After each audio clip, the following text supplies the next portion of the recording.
menewaskan Zarif Irfan buat kali yang kedua. Dia tertewas dalam perlawanan akhir ini. Dapat melihat pergerakan bola itu, tetapi lencongan yang dilakukan dari sepakan Arif Aiman.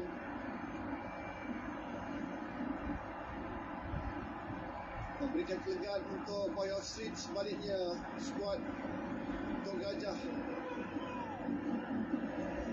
terdiam buat seketika. Saya juga terdiam sebenarnya. Inilah selayaknya MVP. Ya, MVP 4 tahun berturut. Itu yang dikatakan sih. Kenapa dia diberikan gelaran pemain paling bernilai dalam Liga Malaysia buat tahun keempat berturut.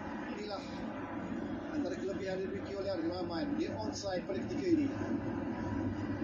Lihat bagaimana peluang yang dimiliki rebatan kaki kiri. Sedikit sahaja peluang